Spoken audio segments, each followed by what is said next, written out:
Hello, everyone. Welcome back to Professional Bookworm, the worst titled booktube channel on the face of the planet. Today, we are going to be doing a wrap up of the entire reading month of June, the what I'm going to be reading in the month of July, and yeah, no, that's it. I'm very bad at intros, if you couldn't tell. Uh, so this one's going to be a bit shorter, I think. I hope, because Prisha's not here, and we go on tangents for these usually. But I'm very happy to be here. I have had a mostly just really great reading month. There have been some somewhat downs and some mediocre parts, but like even those I have somewhat gone up in my opinion of. Actually, they're not even really mediocre, they're just good books with downfalls. Most of the books I have read this month have just been like really great, like some of my favorite books of all time now. So without further ado, I think we should just get right into it because, as I have just said, I'm not very good at intros. So, as you've probably already seen, the first book that I read in the month of June, actually, I started the book in late May and then I finished it off in June, was Assassin's Quest. And I'm not going to cut the shit. I'm just going to cut the shit. This is my favorite book of the whole year so far. It is definitely in the running for what will end up being my favorite book of the whole year by the end of it. I'm not sure that it will be because I have a lot more Hobb to read, I have a lot more Abercrombie to read, and I have a whole lot of great stuff ahead of me. So I feel like there is still a pretty good chance that this will stay at the top because my god, this book was phenomenal. So if you don't know, Assassin's Quest is a bit more controversial within the fandom and just in the reactions to Realm of the Elderlings as a whole because, uh, well, there's a lot of criticisms of it, especially in the pacing department, that I don't necessarily agree with. So I'll go into them. First of all, I didn't really mind the pace at all. It felt pretty standard for what I've seen of Hobb, because, well, obviously there's a lot of character stuff in the first two books, and this book had a little bit less of that, but I feel like that kind of worked to its advantage in a way that I can't really say without spoiling the book. So you'll have to make do with that what you can. Second of all, a lot of the criticisms about this book are just like I think the ending wasn't as satisfying, and I will admit I don't think I would have been very satisfied if I thought this was the end of the whole series and the last time we were seeing Fitz. It's not a spoiler that Fitz is alive because the last trilogy of the series is literally called The Fitz and the Fool. He can't be dead for that.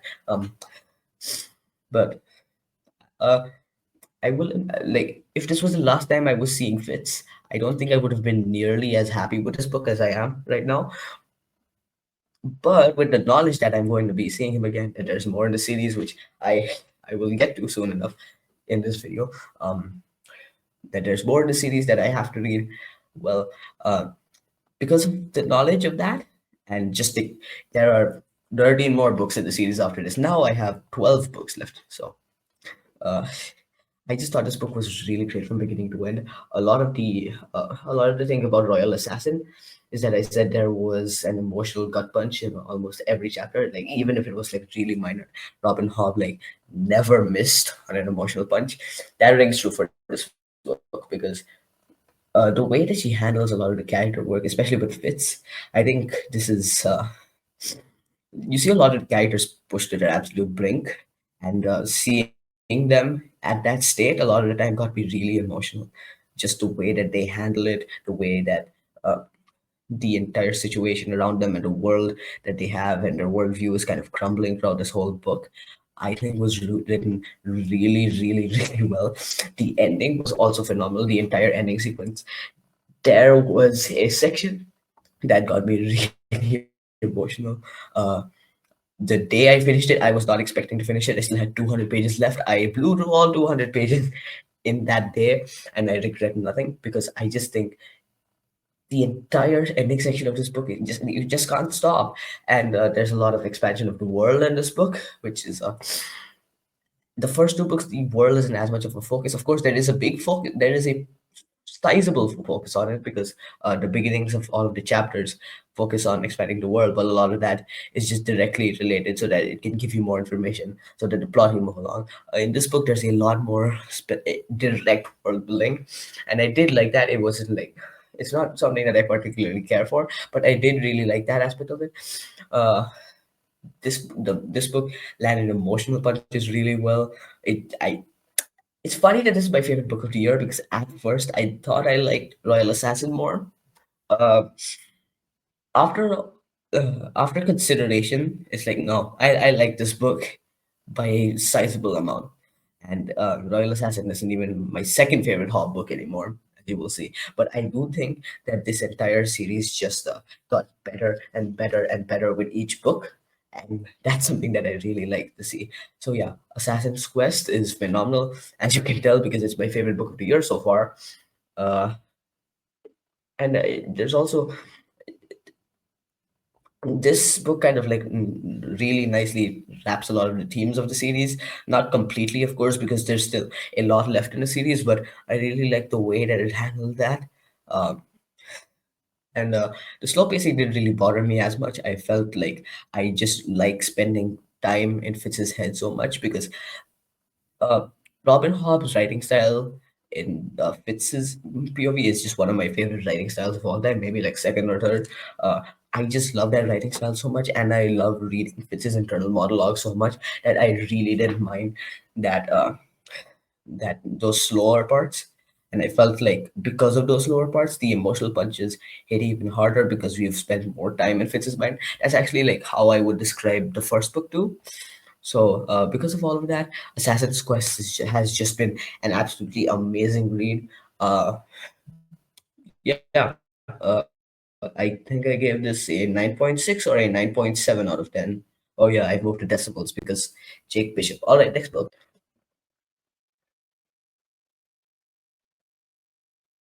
Now, the second book that I read this one was The Emperor's Soul by Sanderson. And if you don't know, Sanderson is one of my favorite authors of all time. I just love so much of his work. And this was a book that I have read earlier. It is a reread. I specifically wanted to reread it because while I did really, really like it on my first time too, I didn't seem to love it as much as a lot of other people do. And it's like 100 pages, so I could finish it in like a day. And I did. And I just loved it so much more. On this before I would have put it at like B tier or A tier Sanderson. Now I think it is up there with Stormlight and Yumi and the Nightmare Painter as just my favorite Sanderson ever for a couple of reasons. So first of all, obviously, when people talk about this book, they are going to talk about the themes, and this is one of the more thematically focused books of Sanderson's. That's not why I specifically love this book, but I did really appreciate them a lot more on this read through because I had a focus on them.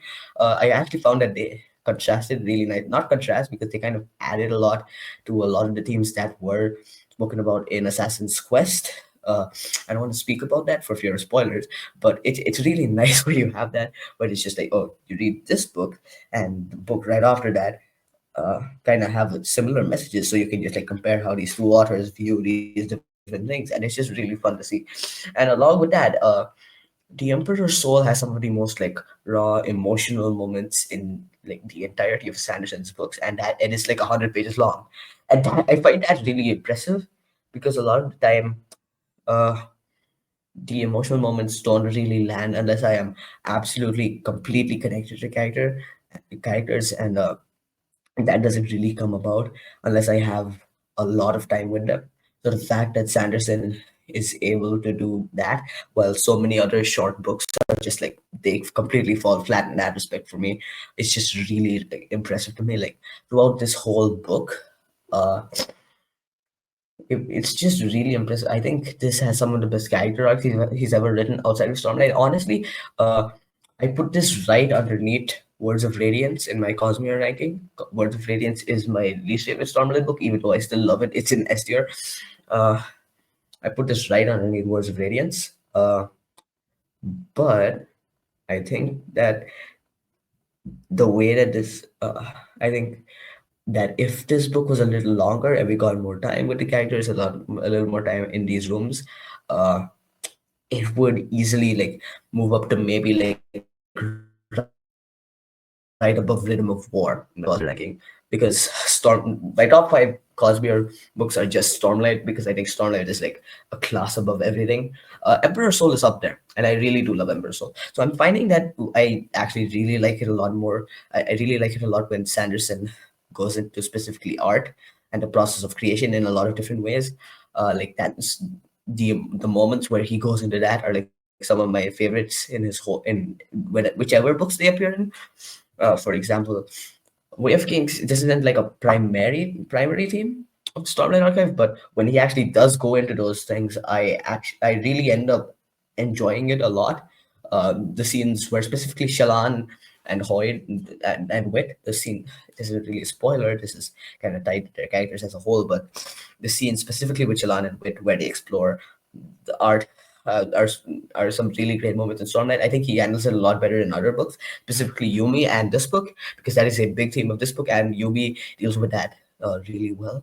Along with that, there's one scene in the first era of Mistborn that I found really touching, that I don't see a lot of people talking about.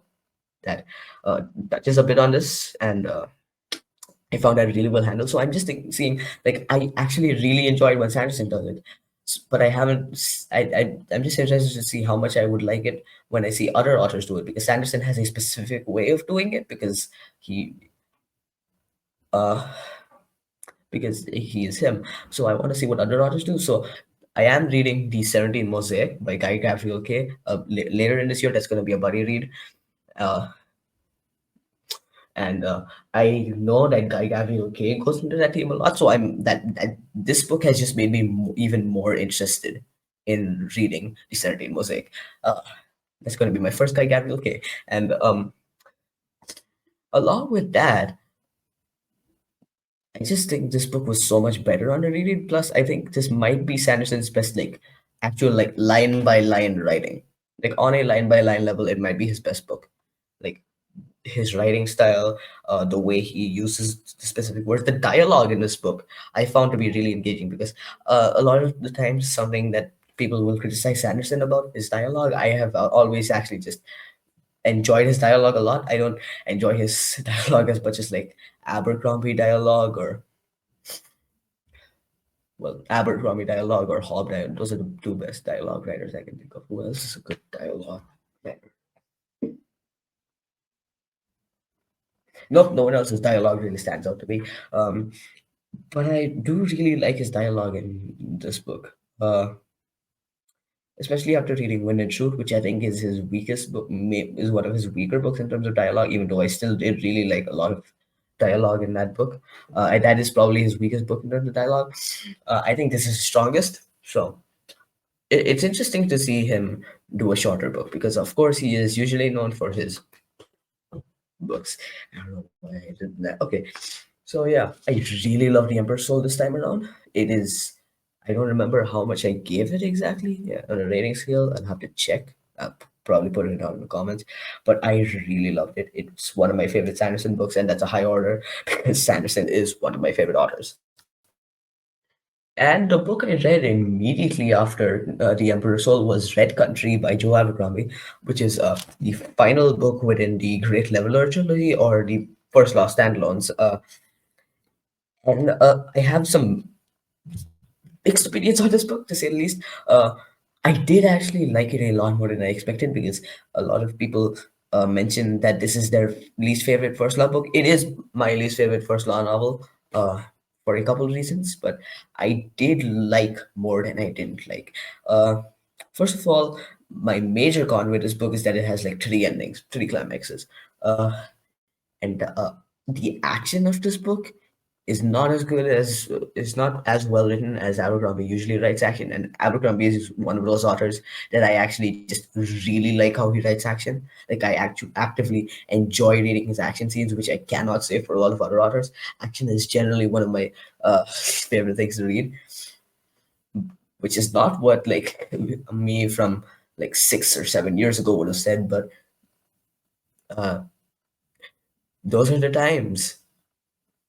But all right, Red Country has three climaxes, and the action, uh, most of them are very action heavy. And again, as I've said, I don't really like the action in this book, so that drags it down a little. I think the first climax is like really brilliant in terms of like the emotions it brings out, in terms of like how it makes you consider a lot of things, and that's something that First Law does really well throughout its entire span. So far, I've read 7 out of the 10, uh, and I think this one has like one of the most like has like one of the like lowest points, as in not lowest as in like it's like my least favorite. Actually, it does have that too, but at lowest points, as in like this book might be the most depressed the first law book has ever made me, and that is a higher order of asking. But the second and third emotion climax kind of nullified those emotions for me, and I would have actually really liked it if if if it just ended there. But I do think the third climax really made up for what the second climax lacked. But it still didn't really make up for what I lost in between those and the action, because like I was actively bored during the red country action scene, and especially in the second climax. Uh, which is weird to say because I say that for a lot of other authors, but I don't say that for Abercrombie, and that's what hurts. But and I was like, maybe, and while I was reading, I was just like, maybe I'm not in the mood to read today or right now specifically because I've already read so much today. But then I got to the end of the action scene, and everything that happened immediately after it was so much better.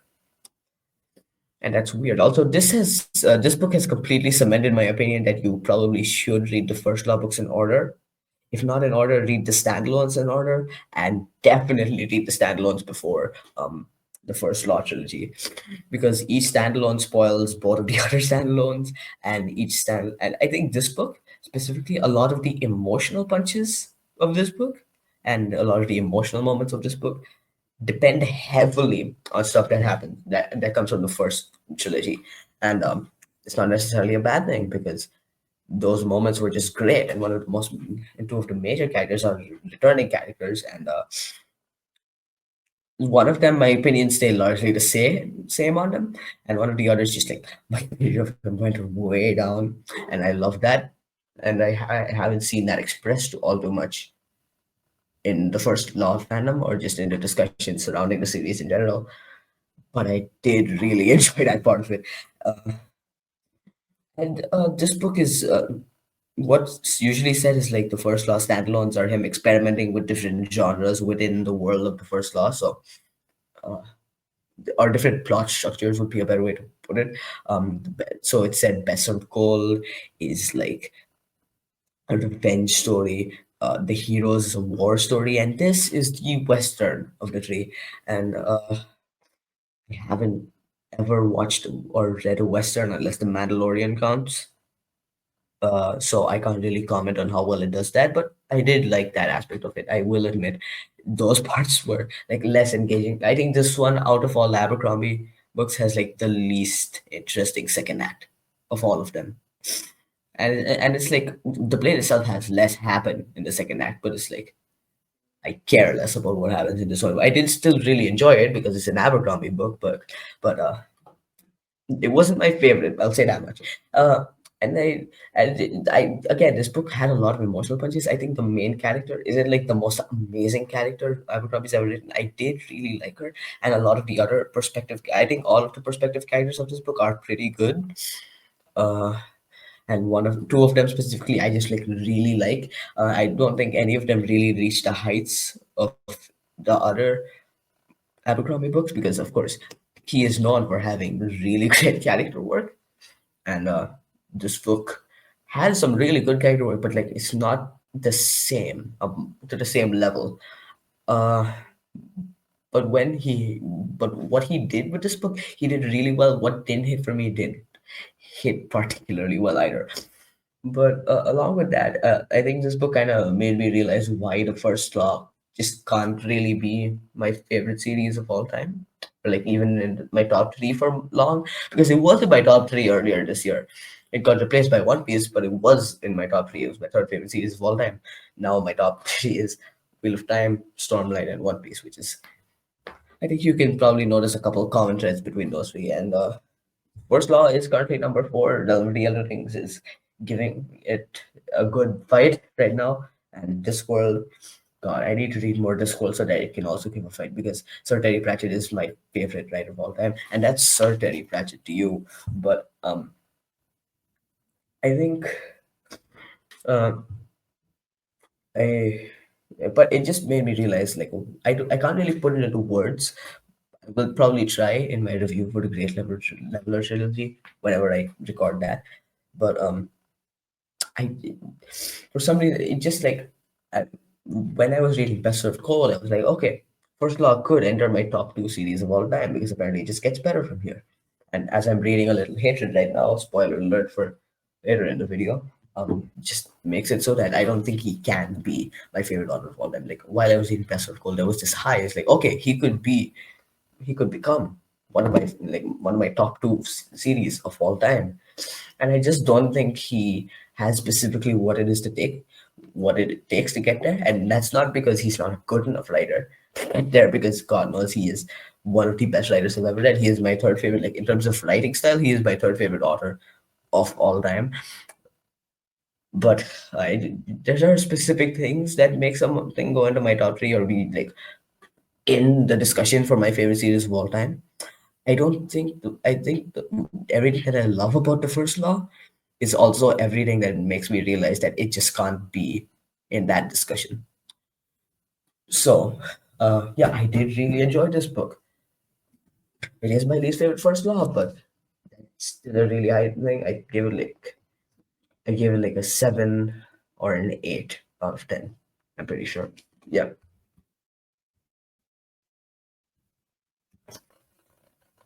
And right after Red Country, I read the first book in the Liveship Traders by Robin Hobb because I'm obsessed now apparently. And it's Ship of Magic. The Ship of Magic was fucking phenomenal. So what makes Ship of Magic amazing and yet not my favorite Robin Hobb book?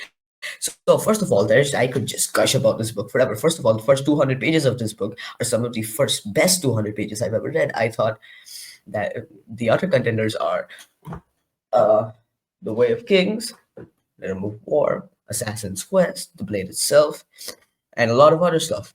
But this might take the cake for my favorite first 200 pages of all time, or just like my favorite beginning to a book to be well, to be less specific. Yeah, uh, because I think to be more specific, actually, because I just don't think this book is very slow paced. I would say that I would say that Assassin's Quest and Assassin's Apprentice and Royal Assassin, the Farseer trilogy is a very slow-paced series. That's not a bad thing. I would say that maybe a lot of Wheel of Time books are slow-paced. That's again not a bad thing. I would not call this book slow-paced in the slightest because I just couldn't put it down because she just gets going almost immediately. And a lot of the time I don't like more plot focused or specifically like really fast paced books. That's why The Sunlight Man is my least favorite Sanderson novels emphasis on novel because White Sand as much as I don't like The Sunlight Man, White Sand is a million times worse. But and it's not like one of those fast-paced action-packed novels. It just starts and first of all it's third person, which changes from the Farsight trilogy. I do think I like Fitz's writing style a lot more. I still really love her writing style in Live Ship so far because one thing that really stood out to me while I was reading Farsier is like how she's able to make you not necessarily like agree with a character uh, but completely understand what they're doing, even if you think it is wrong. So if she can do that with a lot of characters in Farseer while stuck in the perspective of one character, imagine how much more she can do in third person when she can hop around to so many different point of views. And I love basically every point of view in this book. It's not like one of those situations where it's like I can't decide which is my favorite point of view. I can decide. I know exactly what is my favorite point of view.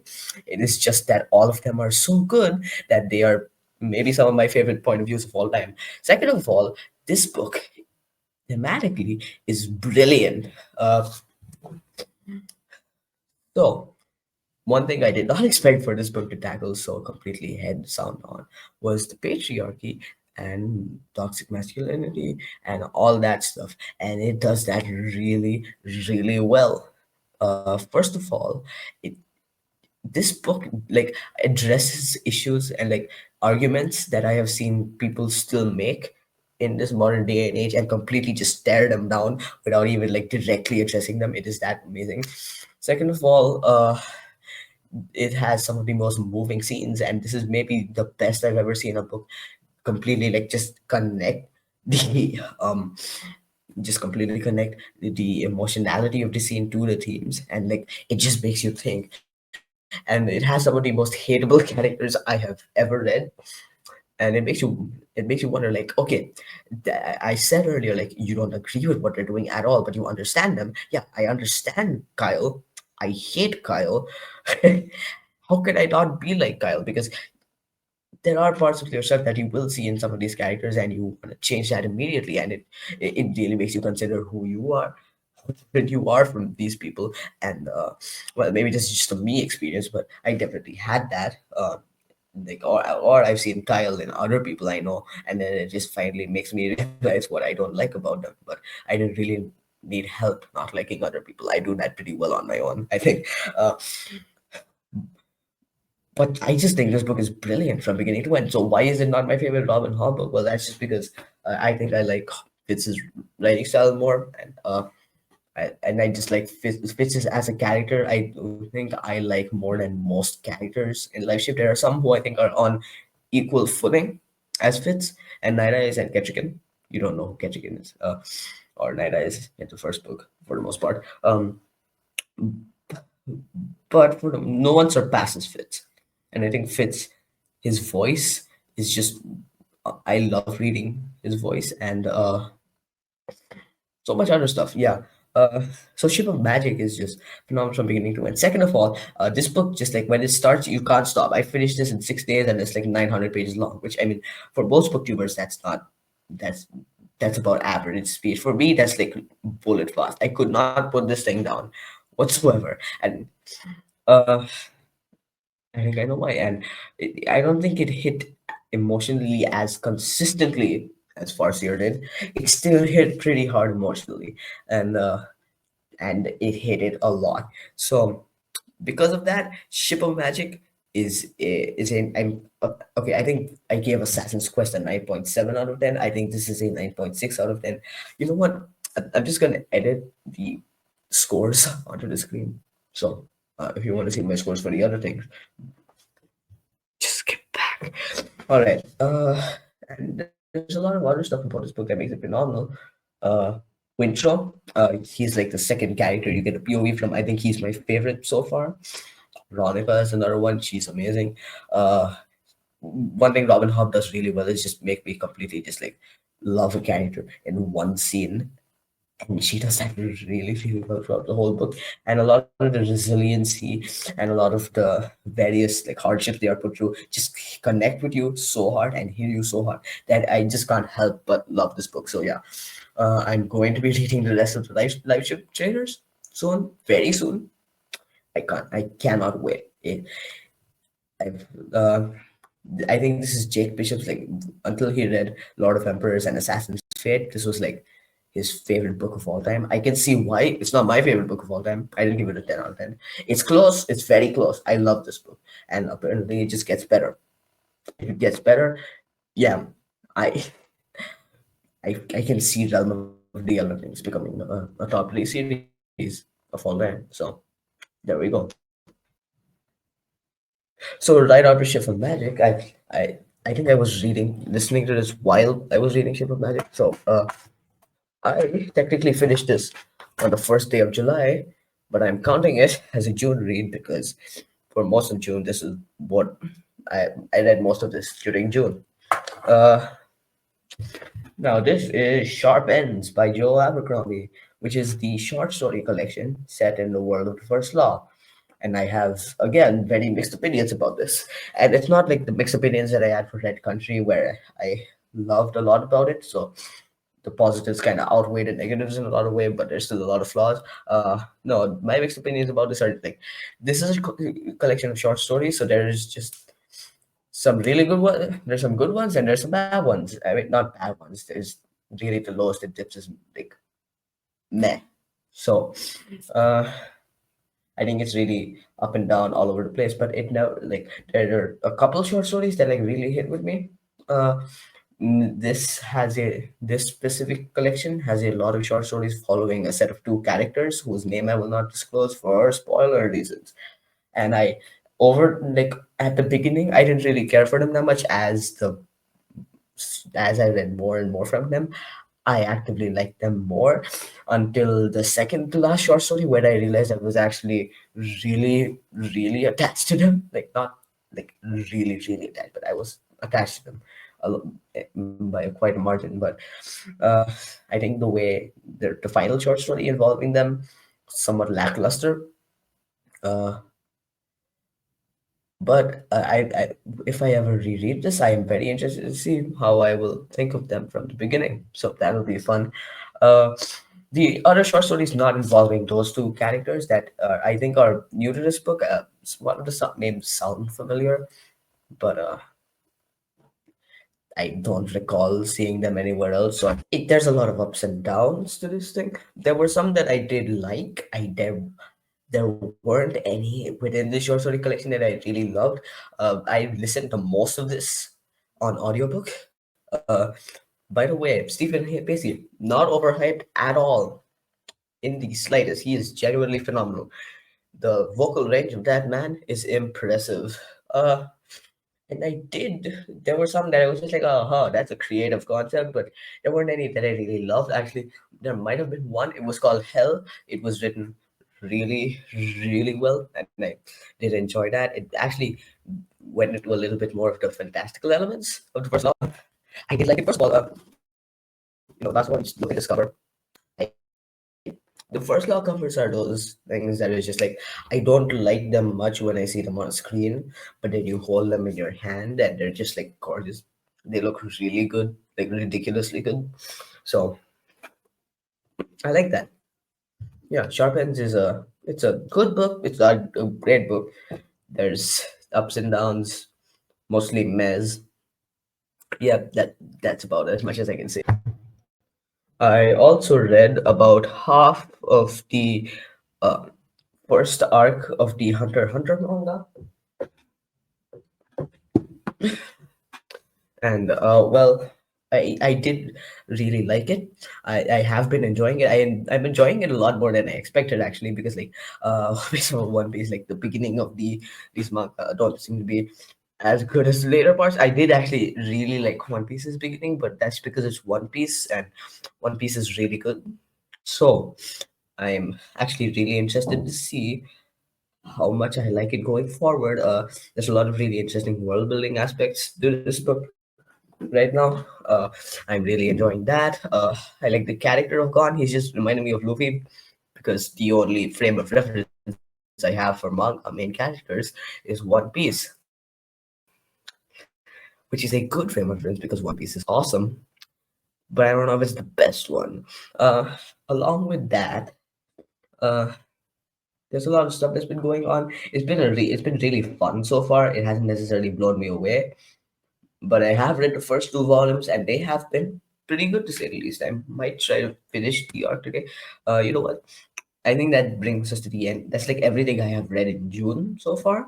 Now let's talk about my July TBR. I'm trying to finish is the first arc of Hunter x Hunter, the Hunter exam arc, and I'm pretty close to finishing this. I just have two volumes left. That's just like a day's worth of reading, which I say a day's worth of reading, but that's two volumes. That's how much I finished of the manga so far, and I did not, in fact, take one day to finish that, but I can finish it in one day. I just haven't like been able to because a lot of my manga reading time has been taken up by studying. Yeah, I'm in the middle of exams right now. Fun, but I do really enjoy it so far. So I'm very excited to see what's in store for the rest of Hunter x Hunter. So let's get into the actual books I am reading for this thing.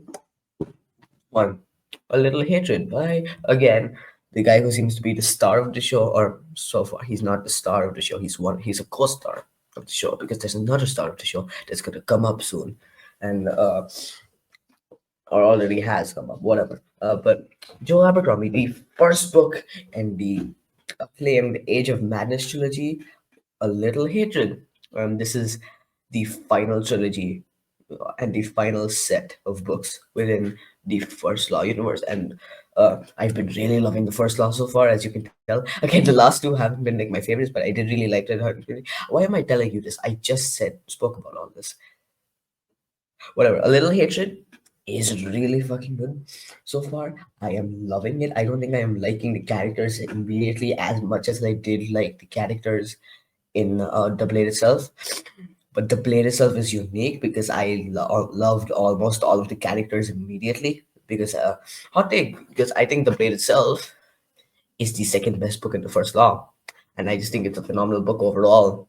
Because that seems to be a hot take. People are like, no, it doesn't have a plot. It has a plot. I don't know what you're talking about. It's the Blade itself, and it's awesome. But a Little Hitch, I am really enjoying so far. I do like the characters a lot because Bar is in heaven,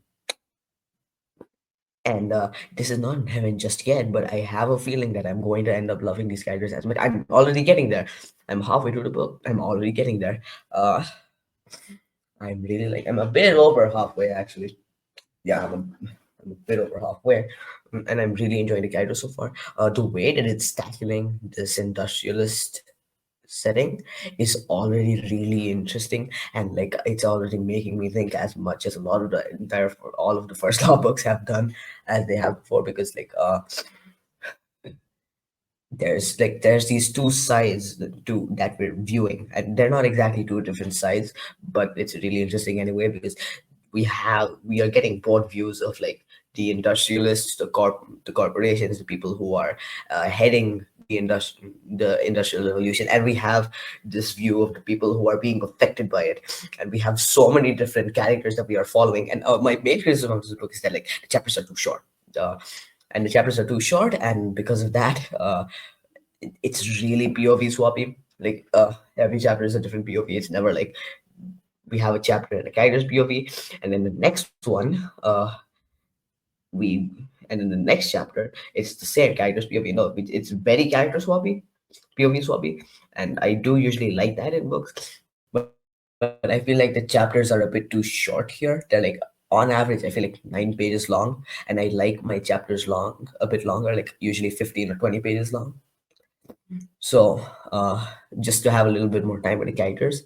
Outside of that, though, it has been great. It's been like going at lightning speed. I did have to pause a little bit in between because I had a cold, but I've been really loving this book, and I'm excited to see. So, I'm going to be finishing this off in July, right after my exams end, uh, and I'm loving it so far. It's great. Little Hatred is I hope the Age of Madness lives up to the hype because so far it actually really is. I'm loving it. So, the next two books I want to read in July are going to be the final two books within the Liveship Traders trilogy, The Mad Ship and Ship of Destiny. Because, as you can tell, I love Ship of Magic, and I just want to finish up. I want to finish up the trilogy within the month because that would be super cool. I don't know if I will be able to finish the trilogy within the month because I'm gonna have like 2 weeks to do that, and both of the books are 900 pages long. I think Shiva Magic is actually the longest one. I checked the word counts. That doesn't mean the other two books are exactly short at all. But I am really excited for that because, as you can tell, I have been absolutely loving all of Robin Hobb's books. I think she is quite easily becoming a favorite author because I've already read 3 books by her this year, and I am planning to read like 5 more at this point. I By the end of this year, I want to get to the end of the Tawny Man trilogy. If I can, I might try to get to the Rainwild Chronicles, but that's honestly probably unrealistic. But I am really loving this. I want to finish Run with the Elden. I want to catch up on Run with the Elden Rings as soon as I can because it's just been so good so far. I can see it becoming an absolute favorite. It already is an absolute favorite. It's just like it just has to break into the upper echelon, and I can definitely see it do that. If it keeps going at the quality it's been going, it's getting there. And I'm the way that book one and leaves off, it's like a lot more direct than the way Farseer. Farseer, it's like a book ends, and then it's like that's the end of the book. Uh, it's like that's the end of the book. So then there's the next book. It's Royal Assassin. You just finished Assassin's Apprentice. Take your time. Liveship Traders feels like one plot. I'm not complaining. I love that. So yeah, I can't wait to read these things. So, since I am going to be reading The Matchup and Ship of Destiny on ebook, I am going to have some books that I read in the bus to keep me occupied in the bus. Because what the hell else am I gonna do in the bus? Talk to people? That's for stupid people. If you're in my bus, ignore what I just said. But because of that, I have two options, which is just like read a book that's really introspective and slow so that I can take my time with it and not feel too bad about not making a specific amount of progress in a day, or read something really popcorny, fast and fun. And I chose the first option, as you can tell so far. So Crime and Punishment by Fyodor Dostoevsky, or Dostoevsky. I don't know, but I am really excited to read this book. Prisha has been hounding me to read it. I am going to. I bought it on your recommendation, otherwise I wouldn't have. I might have, uh, but like her recommendation made me buy it quicker. Uh, and I am going to read it. That is why I own a copy of it. But you know what? I'm getting to it, and I'm actually really excited because I've heard great things about this book, specifically from her, but from other people as well. Some of my favorite book reviewers have it like as a like a top book for them, and that just makes me really excited. So I want to be able to take my time with this book, and that I probably will. But just in case I finish this book that early, I have some other books geared up. So, just in case I do finish Crime and Punishment a bit earlier than planned, I will be starting my rereads of either the Percy Jackson and the Olympians series, or, and I'm very excited to reread this, The Lord of the Rings by J.R.R. Tolkien.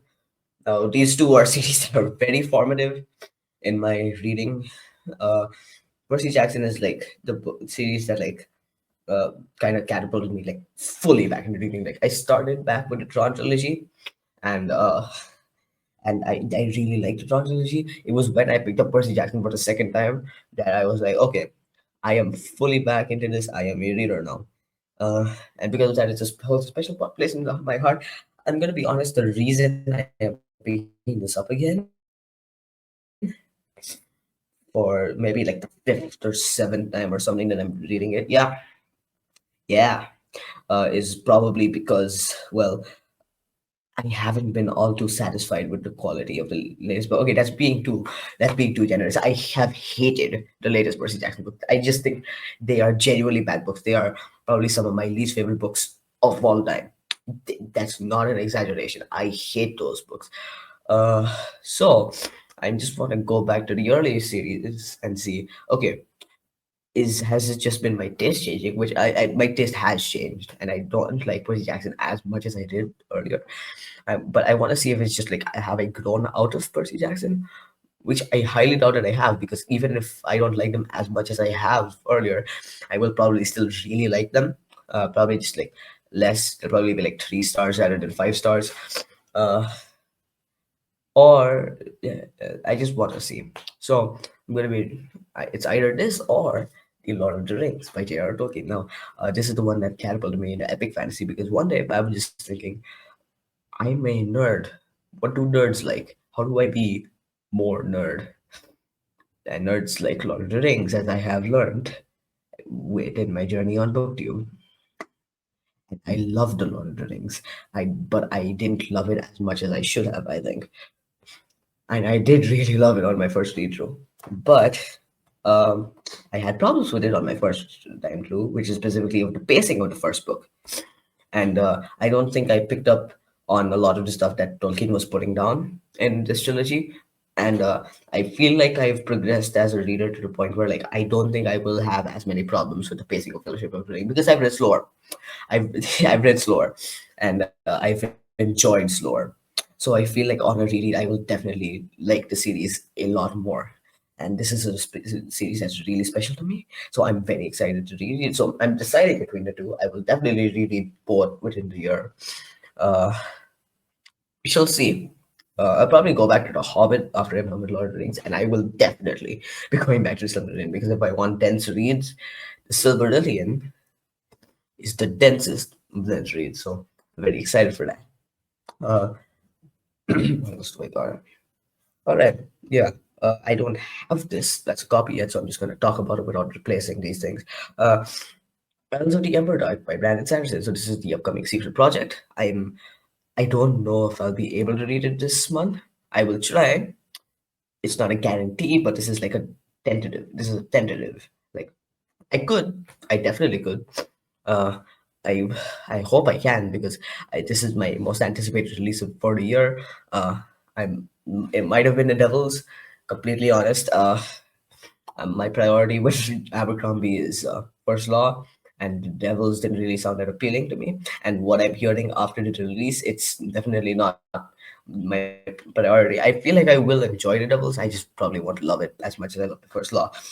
But uh, also, The Ember Dark is a continuation of Six of the Dusk, which, from my what I remember, is one of the better Cosmere novellas. So I'm very excited for that. It's also the fifth secret project, and could be my chance to be the first time involved in the release of a secret project. I was involved in the release of Wind and Truth, as you can see up there, and I loved it more than most most other people. I think not what a lot of other people think. I do understand why people don't like it. I just personally really love that book, but also the Ember Dark, I'm really excited for. People have already gotten it. I'm not a backer, unfortunately, so I have not, but I'm very excited nonetheless. So also the Ember Dark, I can't wait. Then the final thing that I have on my TBR is going to be the Thriller Bark Saga of One Piece. As you can tell, I have been loving One Piece so far, and I took a really long break in between Water Seven and Ennie's Lobby this year. Thing is, I loved Ennie's Lobby. It has been my second favorite read of the year so far because it's just phenomenal. So I now I have two sagas left to finish up first the first leg of One Piece, and I'm really excited. This has been one of the best journeys I've ever had. I can't wait for Arif to catch up too because I just really want to talk about it with that guy. I insult him a lot. I insult him a lot. I never really mean those. I joke about him a lot at his expense, but he's one of my favorite people to talk to. The discussion we did on One Piece is one of my favorite videos over here. So just really excited for that. And I can't wait to talk about it with him. And I can't wait to be halfway through the series. That feels surreal, but you know what? It's fine. And this is a relatively short saga. It consists of one arc, and that arc is like about as long as Eddie's Lobby. And I got through Eddie's Lobby pretty fast because I can just get through manga pretty fast, except Hunter x Hunter for some reason. Uh, so I can't wait. I have been loving One Piece, and I feel like I'm gonna love this one. This is a bit more controversial. We'll see what I think about it. What is not controversial is the saga that comes right after it, which literally everyone loves, as far as I can tell. So I can't wait for that. Yeah, this has been really fun. It has been shorter than the other updates, but only by like 10 or 20 minutes. So that's cool. Uh, it's been really fun. No spoily. That's certainly pledged to you. Goodbye. Smell you later. It's been fun. It's been a really great reading month. I have so much stuff I can't wait to get to. I have. It's gonna be great.